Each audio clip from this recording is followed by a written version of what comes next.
May the 15th, 2017. In this little series, there's going to be 3 parts. Part 1 is North Korea, Part 2 is Russia, Part 3 is China. And we're going to explain what's happening around the world and what part and what countries around the world is going to take which side. Alright, so this is going to be about World War III. We made a lot of videos warning about World War III while we're being brainstormed and programmed to watch what's on TV, to live like TV.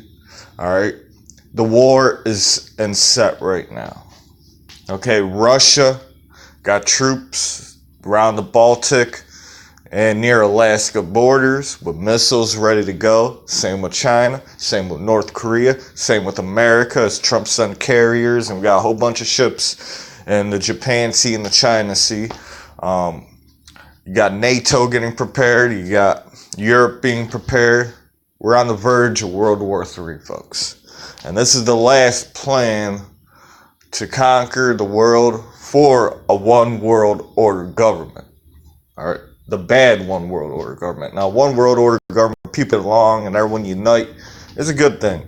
But a one world government where they got to kill people, destroy it, depopulate the world, not a good thing. Okay? So yesterday, North Korea tested the Hangsong-12 missile that reached an altitude of 2,111 kilometers, that's 1,312 miles, and flew 787 kilometers, that's 489 miles. And it splashed down in the sea, the Eastern Sea of Japan. Now, North Korea has the capable of striking the United States of America.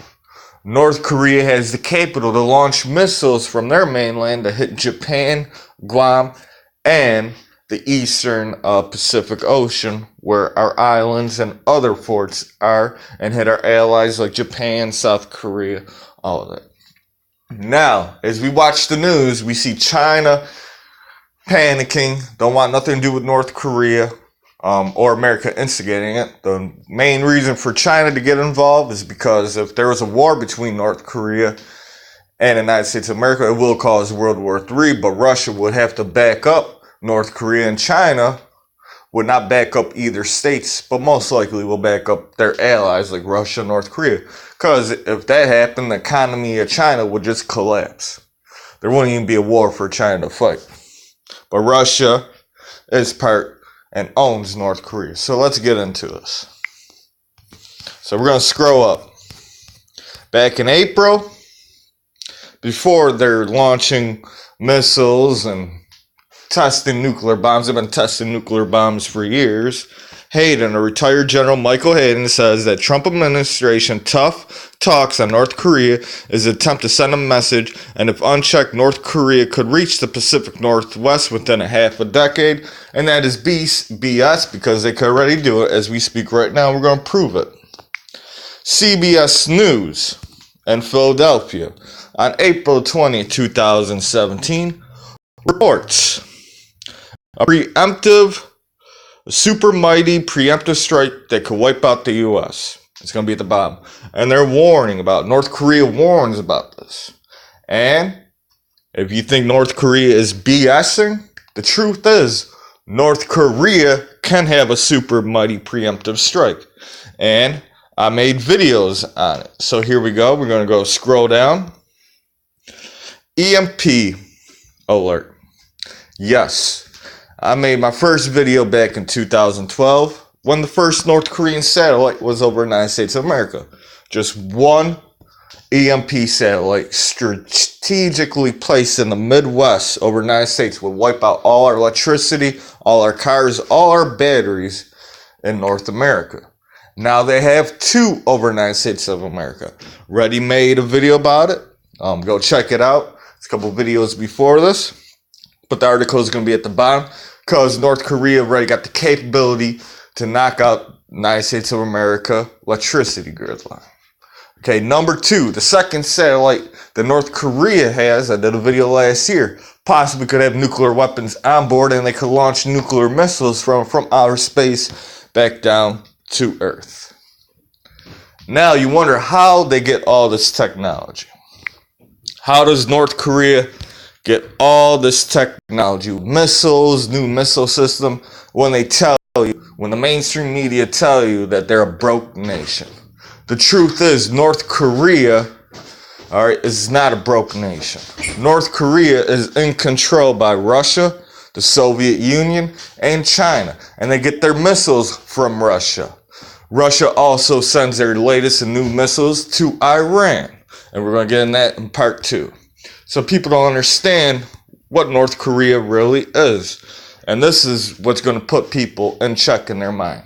If North Korea is in a war, Russia has their back right behind them, because Russia is the people that control North Korea. And I'm going to scroll down. In 1910, Korea was annexed by the Empire of Japan.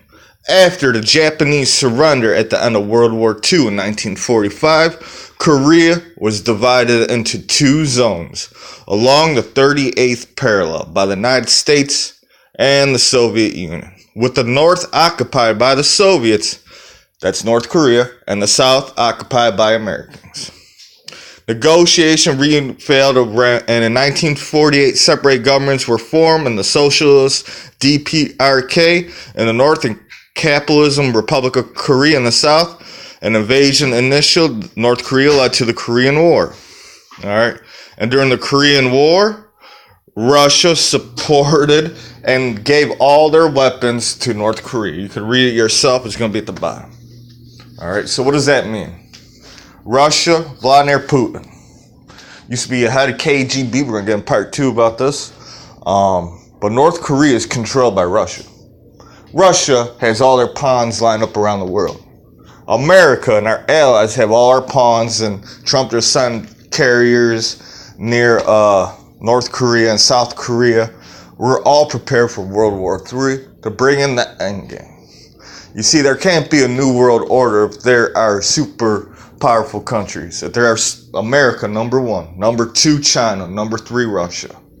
If all the superpowers are wiped out, went to war against each other and wipe each other out, then they could bring in the new world order. This is the No Face Moon. Please like, subscribe, follow me on Twitter, Facebook, and now Snapchat. And also in part 2, we're going to talk about Russia and their implements on the new world order and World War III.